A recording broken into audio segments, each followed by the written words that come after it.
Hello, everyone, and welcome to the 15th Geopolitical Economy Hour, the fortnightly show on the political and geopolitical economy of our times. I'm Radhika Desai, And I'm Michael Hudson.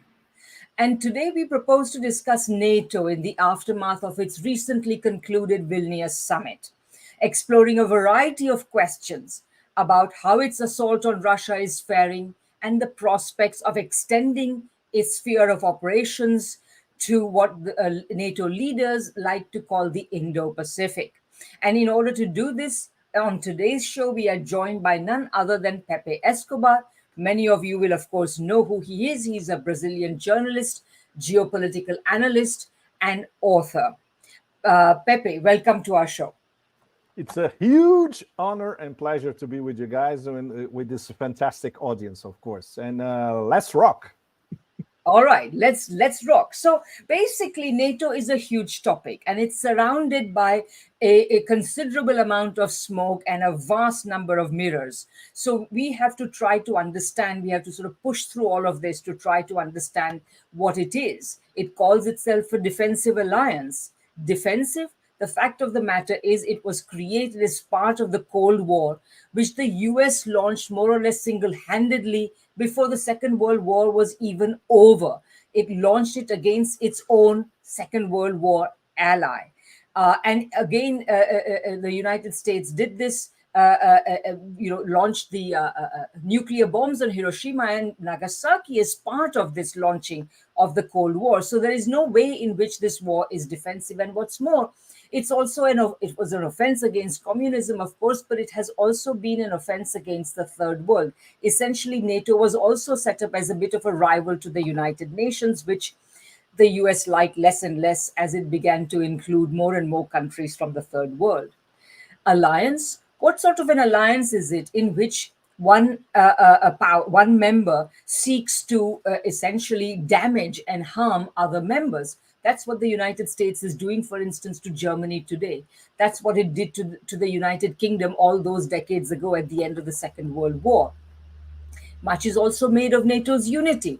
In reality, the mountains of effort required to paper over the cracks that are widening in NATO are in fact no longer even enough, and the cracks are showing through. The North Atlantic, what do you mean North Atlantic? The NATO has long abandoned its alleged sphere of operation, and it has penetrated more and more outside that sphere, not only within Europe, but is today, of course, as I've already said, preparing to penetrate the Indo-Pacific. One could lengthen this list of the lies that surround NATO, but why don't we just launch into our conversation? We've decided to structure it around a series of questions, so let me just start us off by posing the first one. The first question we have is simply, where did the Vilnius summit leave NATO? What are the principal features within the alliance that it exposed? Maybe we can start with you, Pepe, since you are our guest. Oh my God, can I throw a bomb? Okay, guys, look, I have had this pleasure of following virtually every NATO summit for the past 15 years or so. So the evolution of, or the involution of NATO as a global Robocop is being distinct year after year. In fact, I start calling NATO global Robocop as early as 2010, 2011, 2012, because that was already obvious. And then when we got Anders Fog of War Rasmussen as NATO General Secretary, usually they get a deranged Scandinavian as NATO General Secretary. Now the deranged Scandinavian is, of course, that piece of Norwegian wood, Jens Stoltenberg. So it's very, very hard. I remember when I was in Sweden years ago, and I was on a geopolitical roundtable in a university in southern Sweden. When I started talking about Rasmussen, my Swedish audience erupted in anger because they knew, they were post-grad students, they knew very well who Rasmussen was, and they said, look, he's destroying the reputation of Scandinavia as rational actors. And they knew it very well. Stoltenberg is not as rabid as Rasmussen, but he's sold basically by the people who control NATO, as you know better, much better than I do, straight from Washington. And obviously, those guys at NATO headquarters in Belgium are just following orders coming from Washington. Stoltenberg is sold as a sort of a relatively polite face of NATO, but the message is the same. And after the start of the special military operations, it got even worse. So anything that comes from the mouth of Stoltenberg, we know that is coming from the mouth of the rabid Straussian neocon cycles in DC. And they have their Scandinavian guy, just voicing them. The problem is he's taken seriously all across Europe. I mean, seriously. Ursula von der Leyen now is the butt of jokes from Spain to Greece and everywhere in between. But Stoltenberg is actually taken seriously, and that's what makes him even more dangerous. If you talk to an average citizen, let's say here in France or in Italy or in Greece or in Germany, they take a NATO's pronouncement seriously. And the NATO 24/7 spin on the war against Russia, which is basically says, no, we are not involved. We are not at war with Russia. We are not part of the war. And then he announces the umpteenth package coming either from the US, from the EU, or NATO countries as well against Russia. So, but the problem is most people, because of the mainstream media barrage all across Europe, they don't get into the specifics. So they really don't know that NATO is up to their necks and beyond in a war against Russia. So Vilnius, the way Vilnius was covered by European mainstream media, was that no, once again, we are all united, the 27 of us, against Russian aggression, the usual. But no specifics, and much, much worse. Only very, very sparse mentions of NATO extending the Robocop mandate to the Indo-Pacific and to the South China Sea. So in fact, what we're seeing for the past year and a half, let's put it this way, is that the North Atlantic Organization now has taken over the Indo-Pacific and the South China Sea. So they actually moved to Asia. So it's not North Atlantic Organization. It's Northern Hemisphere, including the Far East Organization. But this is not explained, obviously, by, for instance, The Economist, the Financial Times, major newspapers in Italy, Le Monde here in France, etc. So obviously, the average European citizen is absolutely clueless about that. And the fact that the war, which is being lost dramatically in Ukraine, the narrative has been changing by the Americans, not yet by NATO, but on terms of NATO policy, their 4,400-page not-so-secret document at the end of the Vilnius summit, which categorizes their next steps in Russia, but also their next steps in the Indo-Pacific. And that's the most worrying part of them all. And once again, I would say 99% of EU citizens are completely oblivious to all of that. Mm-hmm. Michael? Well, I think the purpose of NATO from the beginning has always been to promote a unipolar US-centered order. And it began with Europe because NATO, in effect, has taken over European foreign policy and even domestic policy. It's written into the EU constitution. And certainly you've seen the effect of the war in Ukraine is to make Western Europe a US satellite.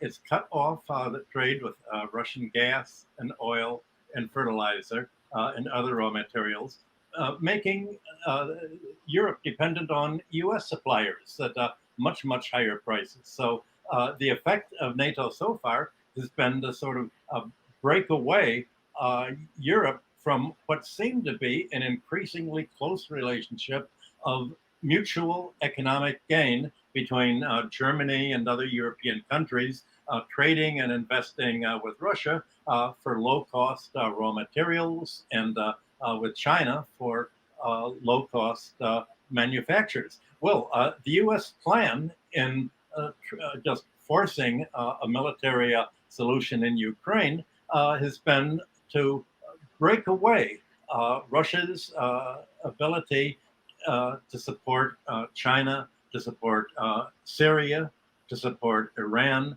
and other countries. The whole idea of NATO was to carve away any group that would seek to be independent of the U.S. world order. And of course, the ultimate aim, as President Biden has said again and again, is China is the number one enemy. Well, you can't go against China right now because it already has so much support from Russia and other countries. So NATO thought, well, how do we isolate China? We first of all have to break away its potential ally in Russia. And if we have a war in Ukraine, the neocons actually believed that the Russian people would rise up against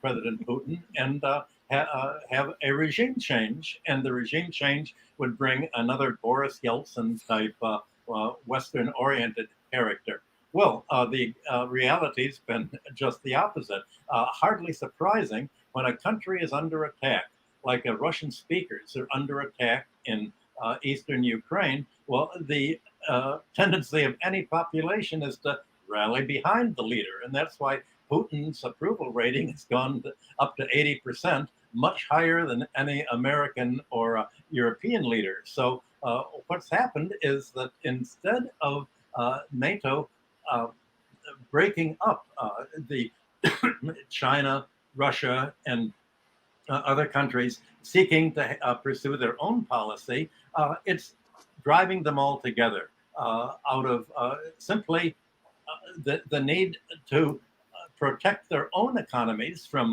the U.S. sanctions and from the U.S. plan to break them up. When the United States comes right out and says China is our enemy, Russia's our enemy, and all their allies are enemy, hardly by surprise, the enemies get together. So the result is that NATO really, instead of isolating the members of the BRICS and the global majority of Eurasia with the global South, they've driven them all together. I don't think there's any truth at all in the rumor that the heads of NATO are really working for China's foreign policy department. I don't think they're really in the pay of China's government to make sure that Western Europe is driving all the other countries together under Chinese and Russian domination. And I don't think they're really working for the Russian State Department either. But if you think of them as working for Russia and China, you realize suddenly you can explain all of the consequences of what the NATO policy is bringing about. It's driving the rest of the world together and being an integrating force for the rest of the world by making an iron curtain, isolating the United States, England, and Western Europe away from the rest of the world, leaving the rest of the world, the BRICS and the global majority, to make their own new world order. Yeah, I mean, I think all of these are really interesting points. I mean, if I were to put just summarize in one word where Vilnius leaves NATO, I would say that word would be failure. Because even though NATO has a lot of things going for it, including governments in places, important capitals like Berlin, that are willing to do everything that NATO wants, in fact, NATO is failing to achieve its objectives. And the key way in which it is failing is, of course, that all the help that has gone to the Ukrainian membership, they have essentially not been, they're essentially going to fail in the battlefield. Sanctions, Michael, as you mentioned, have already failed to bring Russia down. Now there's going to be failure in the battlefield. And if there is failure in the battlefield, then I think that the divisions within NATO, which are already quite apparent, I mean, the fact of the matter is that the various Eastern European countries wanted to give Ukraine membership, or at least some sort of map to membership, and this was not permitted by Germany for its own reasons, but also by the United States. President Biden cannot afford to be seen as essentially, increasing the US's or NATO's involvement in this war in any way. So the fact of the matter is that in this it has not succeeded either. Moreover, the military aid, just think about this. There are, the size of the actual military industrial complex possessed by the NATO countries collectively is enormous.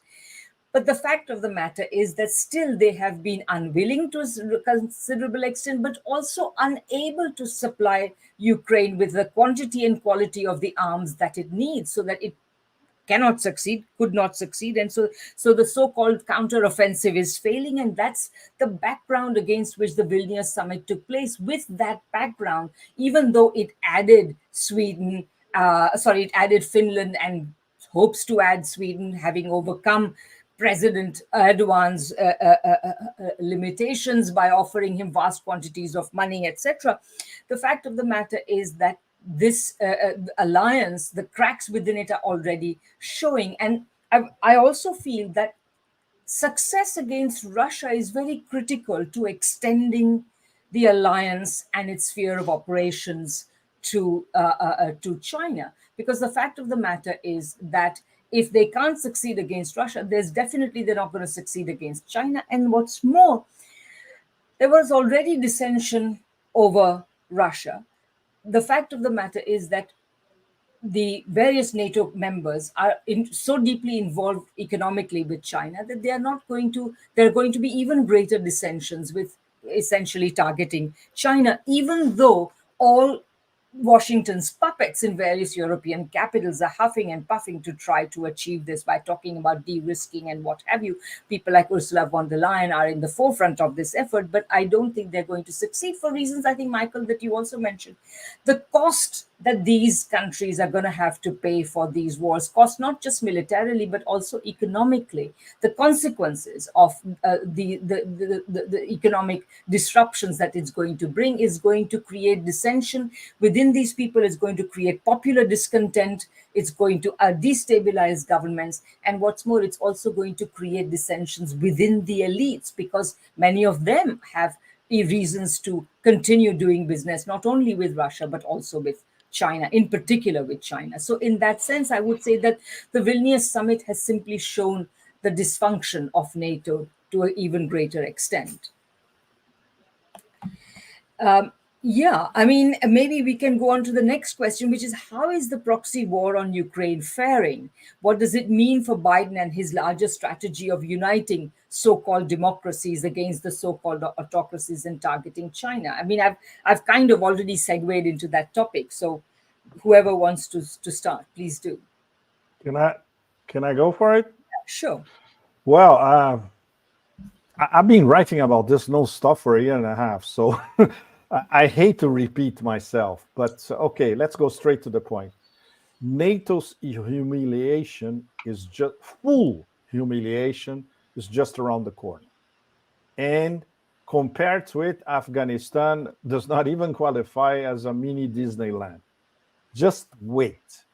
Because in terms of the counteroffensive, it's already dead. It lasted 3 weeks and it's already dead. And there won't be a counteroffensive 2.0. First of all, they have no personnel, qualified personnel. Second, they have no weapons. Third, they are being demilitarized on a daily basis, non-stop. Because if you follow any good writing in English, of course, if you don't follow the ones writing Russian or the Chinese, it's understandable in the West. But if you follow the very good ones writing in English, starting with Andrei Martyanov. Andrei Martyanov is very funny because he's an Azerbaijani. He was born in Baku, but in the old Soviet Union. But Andrei lives in Western USA. He writes in English. His blog is excellent. His podcasts are also excellent. And I would say, without a shadow of a doubt, in English, he's the number one military analyst of what's really going on in the war. And we have excellent American analysts like Colonel Douglas MacGregor, Scott Ritter, etc. They all, in military terms, they all say the same thing. This thing is dead. This thing is practically over. The thing is how long NATO is going to try to try know how long NATO will be can get away with selling a fiction to a global audience. People in Germany, France, and Italy, the top three economies here in Europe, are already asking questions.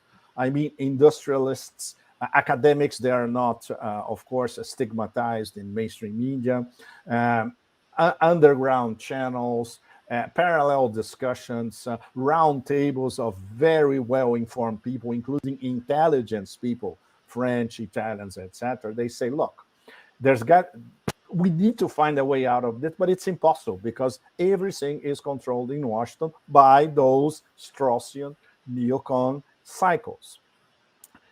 Even them, not them, even the so-called Biden administration, which the way I've been writing for years, it doesn't exist. What exists is the Biden combo. Biden is, as we all know, he cannot find his way to the next room. Everybody knows that. So the decisions are taken by the combo.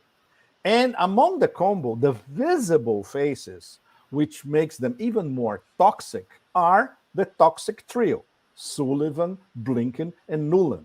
But the guys who actually make these decisions, they are in the back. They never show up. So that makes it even more dangerous. We have an idea who they are, but they never show up. They don't need to. The messengers spread the message.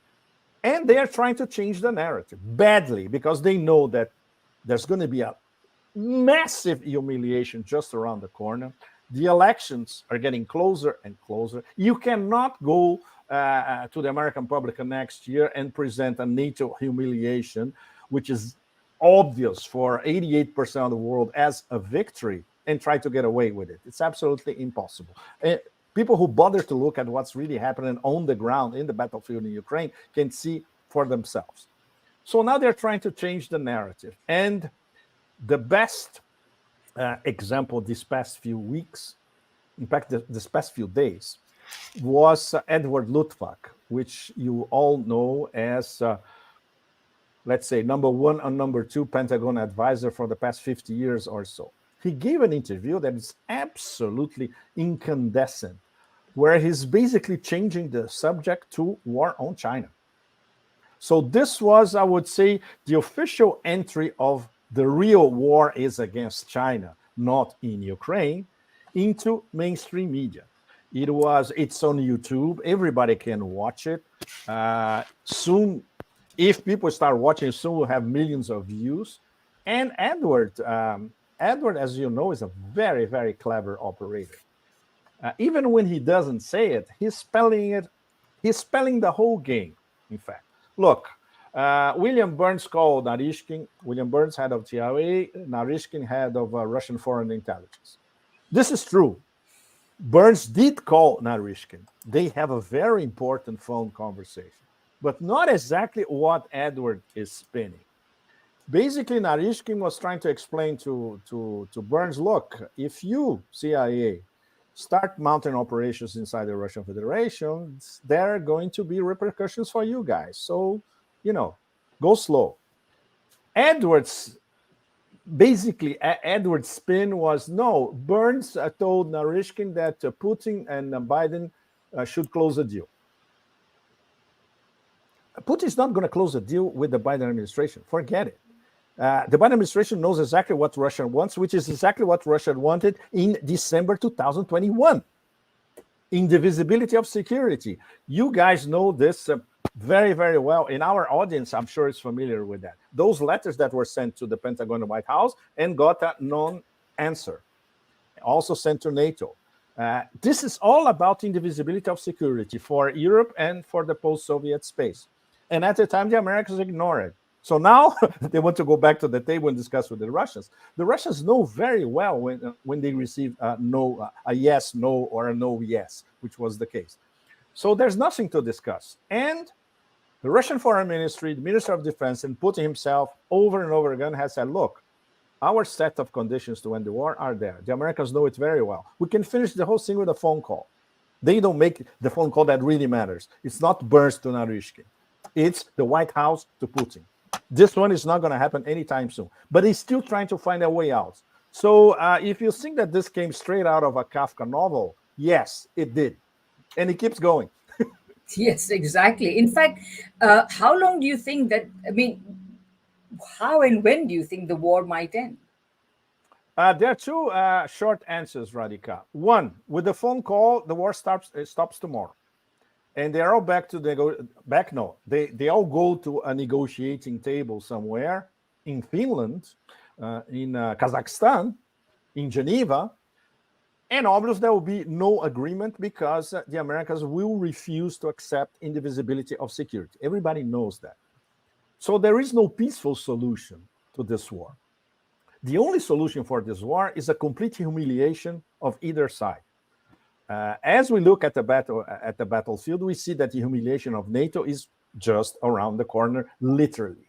And it doesn't matter if you send F-16s in 6 months or in 1 year. It doesn't matter if you have more Storm Shadows from Britain. It doesn't matter if you send 1,000 Leopards from Germany. It doesn't matter. And it's very, very funny because even Putin himself saying, look, whatever they send here, it will be incinerated. And he says that casually now. Before that, the Russian Minister of Defense was even trying to be relatively diplomatic. And now the Russians are even laughing about it because they are annihilating so-called top-of-the-line Western weapons with old Soviet weapons, modified Soviet weapons as well. So, is this going on for another 3 months? Very possible. And there is going to be some sort of Russian, let's say, crypto offensive, trying to take the whole of the east of Dnieper. They can take over everything. Another possibility in the next few months or until early last year, go all the way to Odessa, which is something that everybody in Russia, every military analyst in Russia was saying since February last year. We have to go all the way to Odessa now, soon, immediately.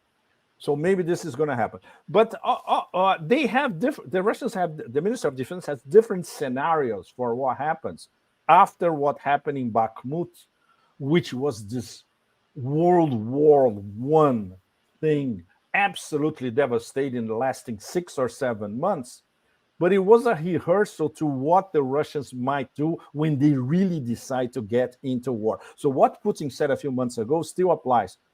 We haven't even started yet, and they haven't, because their best weapons are still in the rear guard.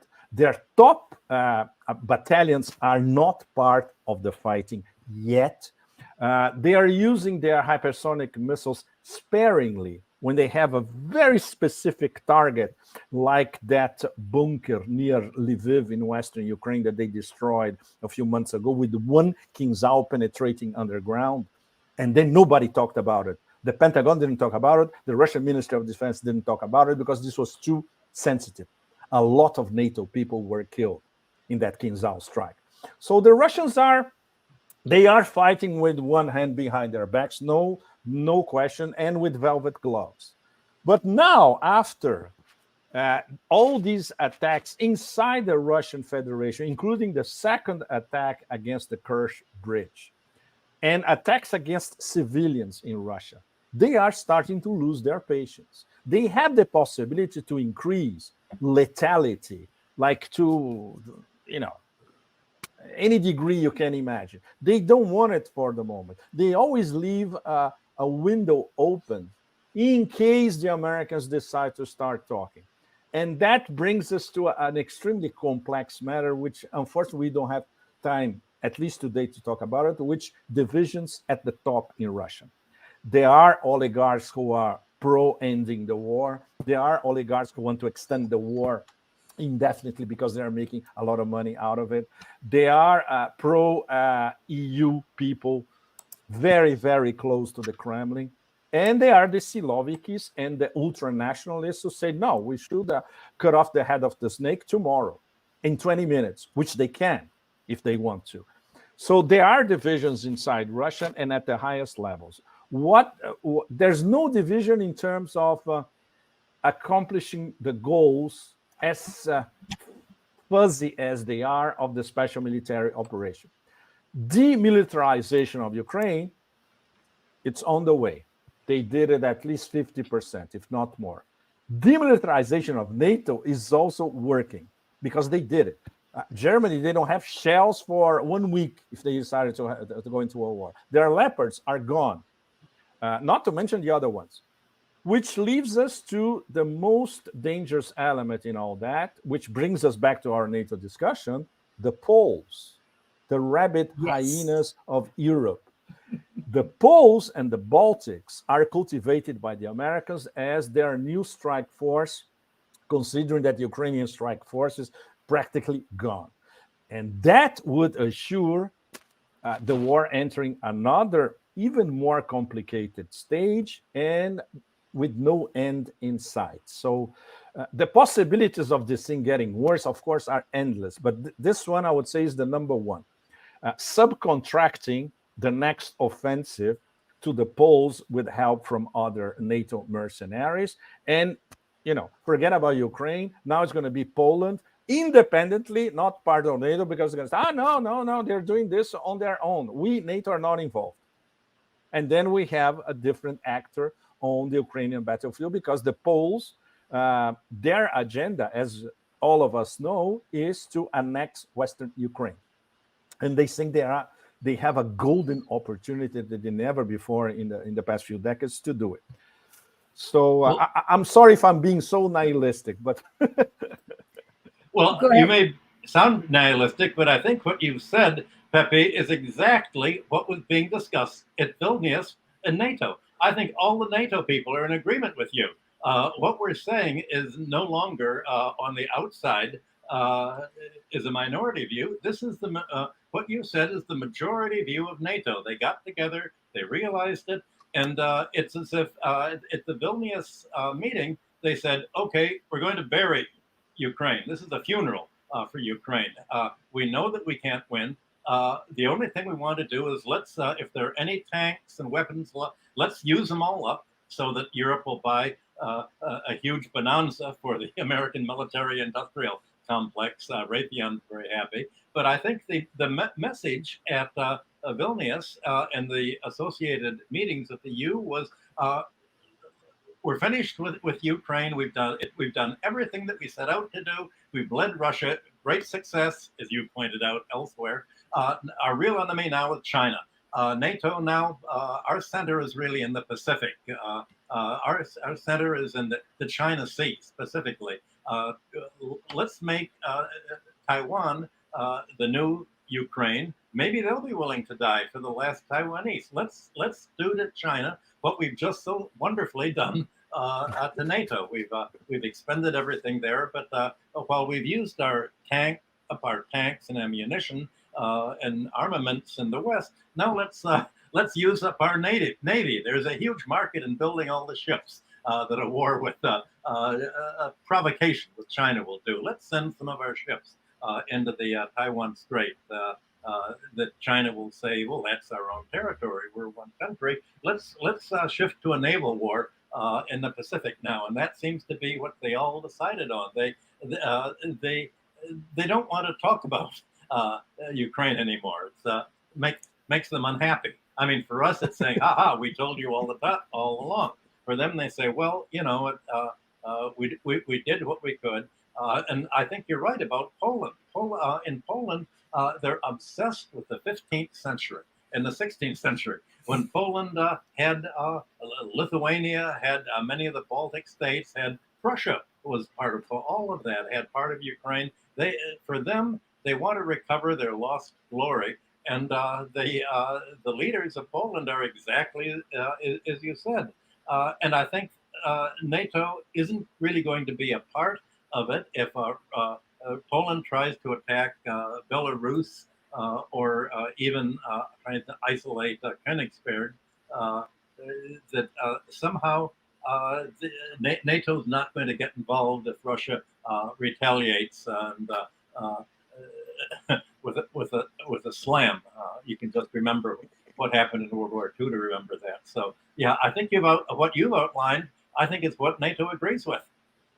Well, I mean, let me complicate that a little bit, because the thing is that if there were to be any kind of Polish military action of the sort that you are discussing, it's going to actually divide NATO quite radically, because there'll be some powers who will be saying, we have to back Poland. This is a fight, and all the rhetoric about freedom and democracy and so on will come out. But the fact of the matter is that, beginning with the Germans and a whole lot of others, they are not going to support, as Michael, you were just saying, they're not going to go along with that. So I think it's more complicated, and I think also that, in terms of extending this to China, I really think that military failure of the sort that we all agree the West is facing, that NATO is facing, is going to give people pause.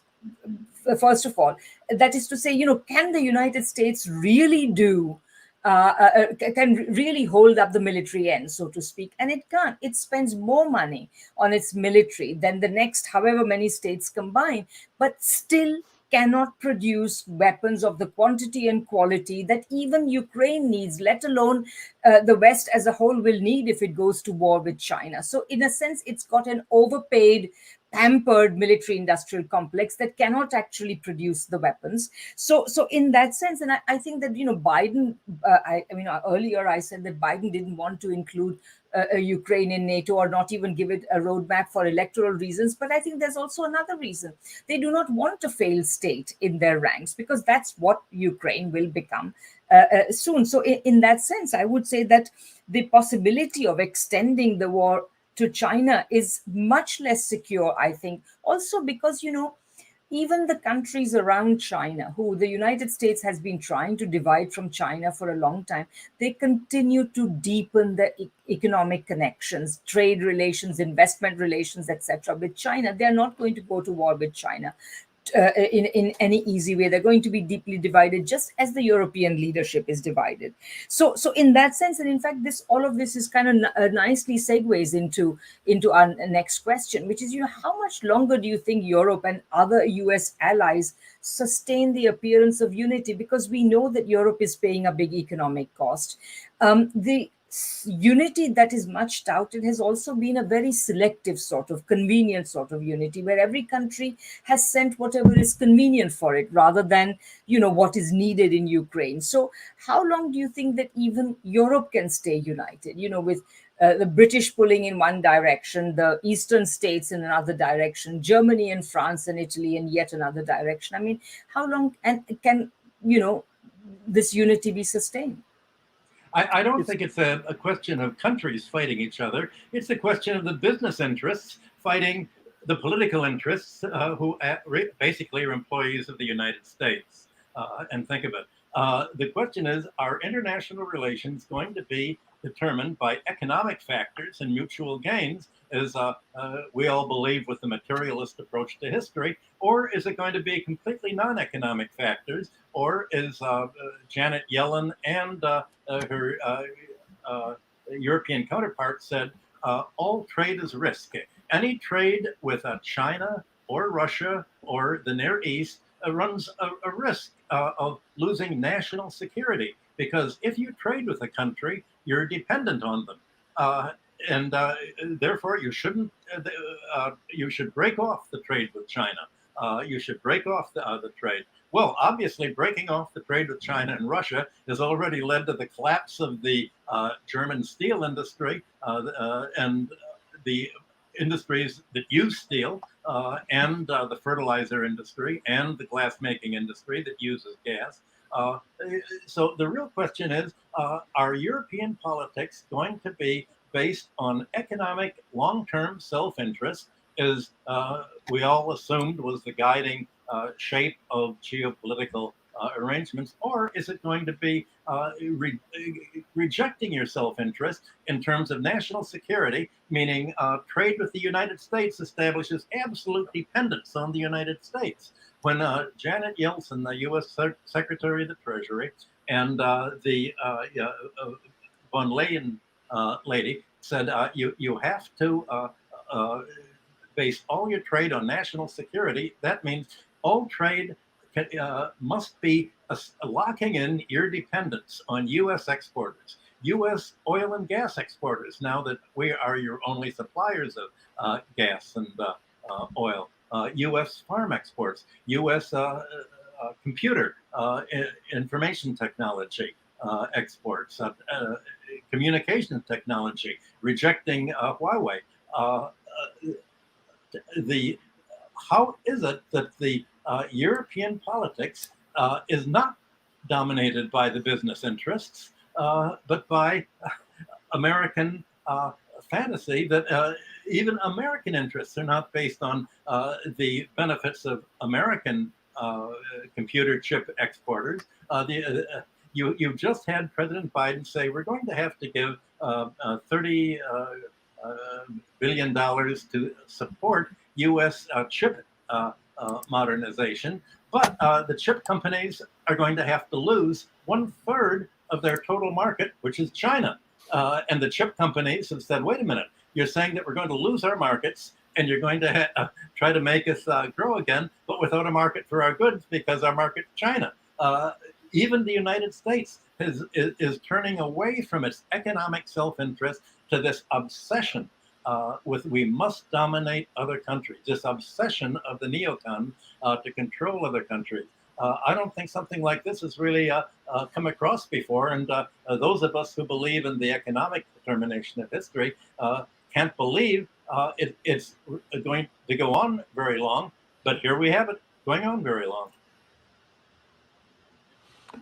Just complementing what Michael said, it has to do with the astounding mediocrity of the current political elites in Europe. This is something that, of course, that we have these conversations here in Europe, but of course, totally off the record. And you never see a debate like that on the opinion pages of Le Monde or in any nightly newscast. But German businesses, they are absolutely furious. And they said, look, there are already some sort of revolt of we need to get rid of this government as soon as possible. French interests, more or less the same thing. When Macron went to visit China recently, the businessman with Macron said, we don't care what you discuss in terms of politics. We are here to do business with the Chinese, whatever you say. And in fact, they clinched a lot of very juicy contracts while they were in Beijing. The Italians, the same thing. The Italians are saying, are you nuts? You want to cut off the Italian partnership in the Belt and Road Initiative in Brie, which is a decision that they'll have to take until the end of the year, beginning of next year. This is absurd. They're going to invest in our ports. They're creating jobs here. So, there is a revolt in business circles. These are the three economies that really matter in Europe. Germany, France, everybody else is an extra, So we can see maybe, I would say, medium to long term, a change in the horizon. Short term, I would say it's an absolute massive tactical victory by the Americans to cut off the EU, especially Germany, from Russia. The problem is the people who actually know how business is done, businessmen and industrialists, now they're starting to get the full picture, not only for the next winter, but for the years ahead. So the best we should all expect is a change in governments in these three countries that really matter. In France, it's not going to happen because, as we know, Macron was recently reelected, even though his popularity is probably less than zero at the moment. There's no chance there's going to be a coup d'etat to get rid of le petit roi, the little king. So, but French businessmen, they are as furious as their German counterparts. They say, so what do we got left? Are we going to transfer to the US with those? No. Are we going to transfer to Asia? Maybe.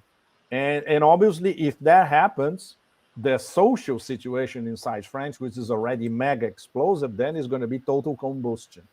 And in Germany, the deindustrialization of Germany now is a fact, and the numbers are absolutely horrifying. They basically deindustrialized this year over 30% compared to last year. This is beyond enormous and unimaginable until a few months ago, right? And obviously, Eastern Europe doesn't count. In Eastern Europe, they have other ideas. Apart from the Poles, The Romanians soon are going to start saying, we want to recover our lands that now are part of Ukraine. And the Hungarians are going to say exactly the same thing. So basically, there will be a giant partition of Western Ukraine with everybody jumping in, So the ramifications of all that are, in terms of political economy and in geopolitical terms, are absolutely horrifying. And from the point of view of the average EU citizen, which is already being buried by taxes, the average French or Italian taxpayer basically pays 50% of what they earn in taxes. It's completely absurd. They don't get much in return because the social security system in both countries and the other ones is also collapsing. So they barely barely meet for most people. They are starting to make the direct connection of throwing zillions of euros into Ukraine, while the social situation inside the EU, as much as inside the US, as you know very well, is deteriorating very fast. No, and this is so true. And just to go back to something that Michael was saying, Michael, you were talking about how those of us who think that economic interests should determine political and geopolitical actions and so on, that we are somehow being pushed to reassess what we, the basis of the way we think. But there's a way of thinking about it. If you think about this in terms of the longer history of imperialism, and I've always said that it's important to recognize that imperialism has been in decline since about 1914. It's been a long one. It's been a slow one. Some of us can't wait for it to accelerate, but it has been in decline. And it's come to the point where the very actions that are necessary to preserve the imperial system are in fact harming the very system on which it is based. So when you have that sort of, the snake eating its own tail situation, that's when you begin to see that the contradictions of the system are mounting.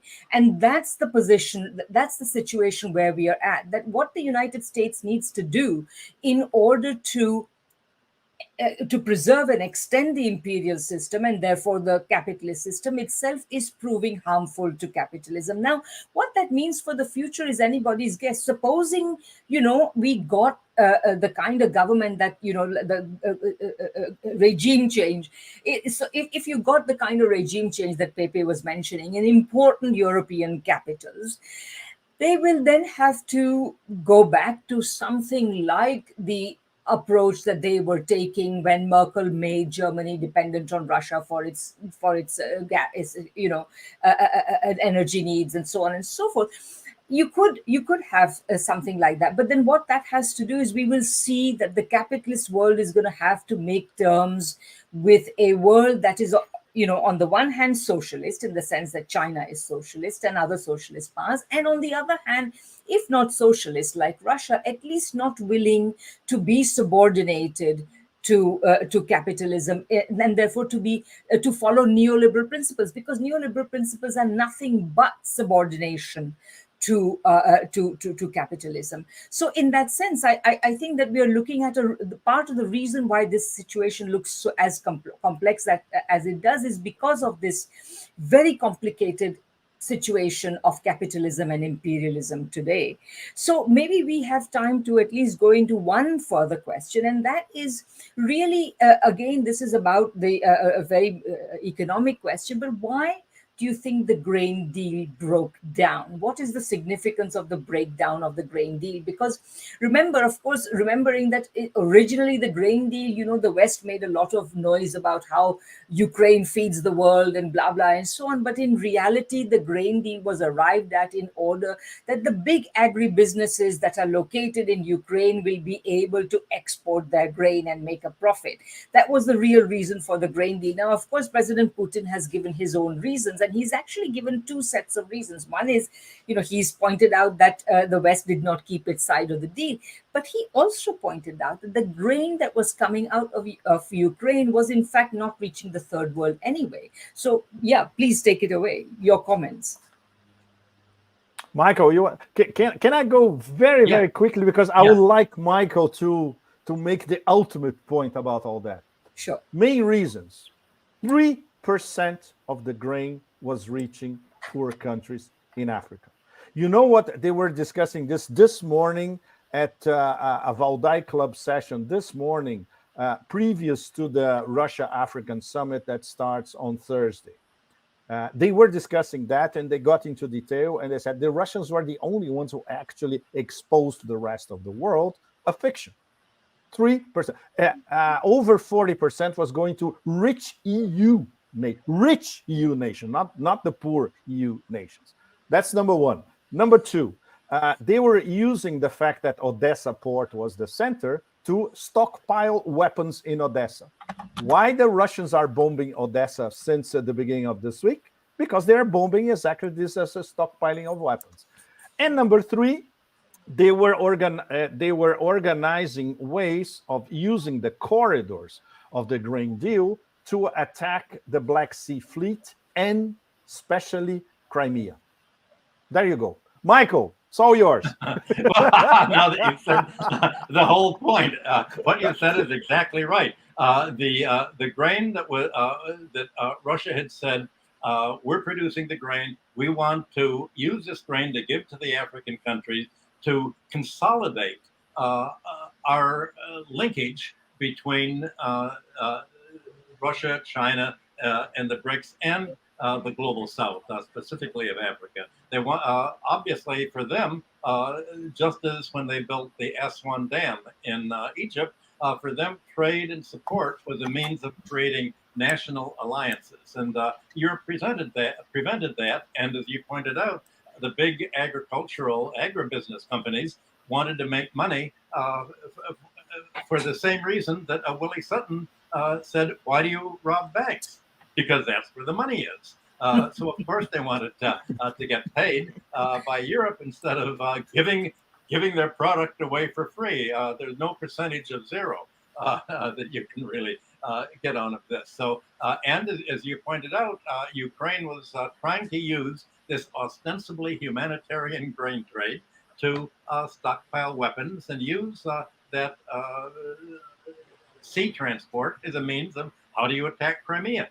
By the sea. That's how they used a sea torpedo to blow up the bridge to Crimea. So you're having exactly this. Russia is decided to demilitarize the Black Sea.